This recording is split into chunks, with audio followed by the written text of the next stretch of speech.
Hi friends, எல்லோருக்கும் வணக்கம். எல்லோரும் எப்படி இருக்கீங்க? நல்லா இருக்கீங்களா? இன்றைக்கி அந்த கதையோட அடுத்த பகுதி தான் பார்க்க போகிறோம்.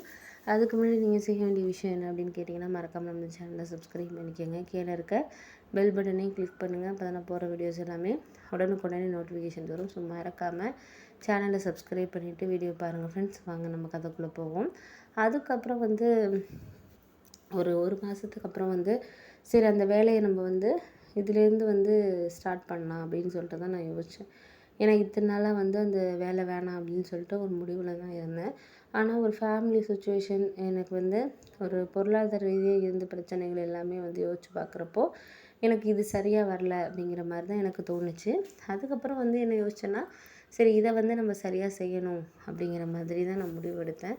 அதுக்கு சில காரணங்களும் இருந்துச்சு. ஏன்னா அம்மாவுக்கு ஆப்ரேஷன் பண்ணாங்க. அதுக்கப்புறம் அக்காவுக்கு அவங்க மாமா பிஸ்னஸுக்காக சில பணம் கேட்டிருந்தாரு. அதெல்லாம் யோசித்து பார்க்குறப்ப எனக்கு என்ன தோணுச்சுன்னா, அவர் இந்த மாதிரி சொல்கிறதுக்கு காரணம் ஓரளவு நல்ல நிலைமைக்கு நம்ம கொண்டுட்டு வரணும் அப்படிங்கிற ஒரு ரீசனுக்காக தான்.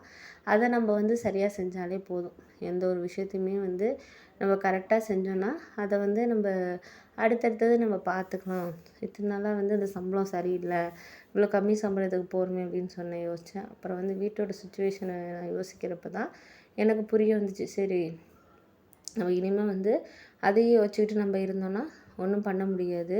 அதுக்கப்புறம் நம்ம என்ன நடக்குதுங்கிறது தான் நம்ம பார்க்கணும் அப்படின்னு சொல்லிட்டு எனக்கு புரிய ஆரம்பிச்சிச்சு. சரி ஓகே, இதுக்கப்புறம் இந்த விஷயத்த நம்ம இது பண்ணி போடக்கூடாது. இருமாச்சும் நம்ம நல்லபடியாக அந்த ஒரு விஷயத்த செய்யணும் அப்படிங்கிற மாதிரி எனக்கு தோணுச்சு. அதுக்கப்புறம் நான் அந்த மேனேஜர் சாருக்கே ஃபோன் பண்ணி பேசினேன். இது மாதிரி எனக்கு எப்படியாச்சும் இது பண்ணணும் சார் அப்படின்னு சொல்லிட்டு, இந்த வேலையை எனக்கு நீங்கள் இது பண்ணி கொடுங்க அப்படின்னோடனே அவரும் சொன்னார், நான் தான் உன்கிட்ட 2 மாதமாகவே சொல்லிகிட்டு இருக்கிறேன்ப்பா, உனக்கு எக்ஸ்பீரியன்ஸ் இருக்குது, அப்புறம் ஏன் இப்போ 1 இயராக நீ வேஸ்ட்டாக சம்பளம் கொஞ்சம் கம்மியாக தான் இருக்கும் ஸ்டார்டிங், நீ போக போக எஃபர்ட் போடுறத பொறுத்து தான் சேல்ரி உனக்கு இன்க்ரீஸ் பண்ணுவாங்கங்கிறத நான் பல தடவை சொல்லிட்டேன். நான்லாம் இந்த ஃபீல்டுக்கு வரப்போ வெறும் 12,000 சம்பளத்துக்கு வந்தேன். இன்றைக்கி 70,000த்துக்கு மேலே எடுத்துக்கிட்டு இருக்கேன். அப்படி இருக்கிறப்போ முதல்ல நம்மளுக்கு கொஞ்சம் கஷ்டமாக தான்ப்பா இருக்கும். நம்ம போக போக நீ எதாக இருந்தாலும் கொஞ்சம் இது பண்ணிங்க மட்டும்தான் அந்த ஃபீல்டில் உன்னால் சாதிக்க முடியும். அதனால் நீ முடிஞ்ச வரைக்கும் கொஞ்சம் எஃபர்ட் போட்டு இது பண்ணுப்பா, ஒன்றும் பிரச்சனை கிடையாது, பார்த்துக்கலாம்ப்பா அப்படிங்கிற மாதிரி சொன்னோன்னே, சரி ரொம்ப சந்தோஷம் எனக்கு. இதுக்கப்புறம் என்ன நடக்குது என்னங்கிறத நம்ம பார்த்துக்கலாம். ஒரு சில விஷயங்கள கொஞ்சம் கஷ்டமாக தான் இருக்கும். ஆனால் அதை அடுத்த ஒரு லெவலுக்கு கொண்டு போகிறதுங்கிறது நம்மளுக்கு கொஞ்சம் கஷ்டமாக தான் இருக்குது சார் அப்படின்னோடனே, சரிப்பா விடுங்க, நீங்கள் அதே நினச்சிக்கிட்டு மனசை போட்டு குழப்பிக்கிட்டு இருக்காதீங்க. எது நடக்குன்னு இருக்கோ அது நடக்கும்.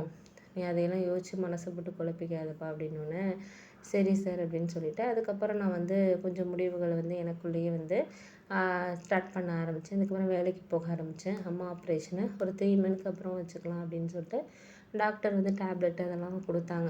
ஏன் அப்படின்னா, இப்போக்கி அதுக்கு ஒரு 2,00,000 ரெடி பண்ணுற அளவுக்கு எனக்கு இது இல்லை. அதனால் சரி ஒரு வேலைக்கு போவோம். ஏன்னா எனக்கு ஒரு 25,000 சேலரி சொல்லியிருந்தாங்க.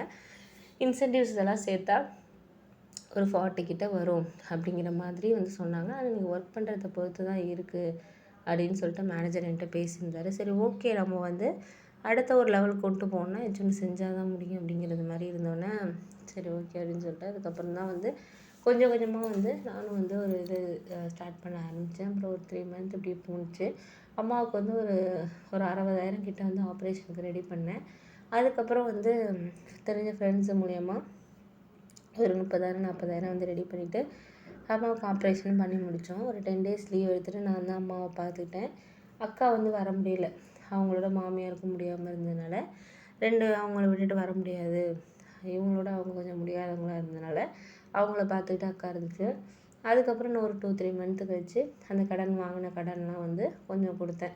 அதெல்லாம் கொடுத்து அதுக்கப்புறம் கொஞ்சம் ஓரளவு எனக்கு கொஞ்சம் சேலரியும் இன்க்ரீஸ் பண்ணாங்க. 35,000 சேலரி அப்படிங்கிறதுக்கு ஒரு 7-8 மாதத்துல ஒரு இன்சென்டிவ்ஸ் கிடச்சிச்சு. அப்போ தான் நினச்சேன், சரி இந்த இன்சென்டிவ்ஸுங்கிறது நமக்கு ஒரு நல்ல ஒரு இது தான், இன்க்ரிமெண்ட் தான். நமக்கு இத்தனை நாளாக இவ்வளோ கஷ்டப்பட்டதுக்கு இந்த அளவுக்கு நம்மளுக்கு பலன் கிடச்சிருக்கு அப்படின்ட்டு யோசித்தேன். அதுக்கப்புறம் சரி ஓகே, அடுத்தடுத்தது நம்ம என்ன பண்ணணும், என்ன இது பண்ணணும் அப்படிங்கிற மாதிரி எனக்கு ஒரு சில விஷயங்கள் தோண ஆரம்பிச்சிச்சு. சரி பார்த்துக்கலாம், ஒரு சில விஷயத்த நம்ம ஒரு இதை கொண்டுட்டு போகிறதுங்கிறது நம்மளுக்கு கொஞ்சம் இதாக தான் இருக்கும். ஆனால் அடுத்தடுத்தது நம்ம ஒரு நல்ல லெவலுக்கு போனால் மட்டும்தான் எதாக இருந்தாலும் சாதிக்க முடியும் அப்படின்னு சொல்லிட்டு அதுக்கப்புறம் நானாகவே கொஞ்சம் கொஞ்சம் முயற்சி பண்ணேன். சரி அப்படின்னு சொல்லிட்டு.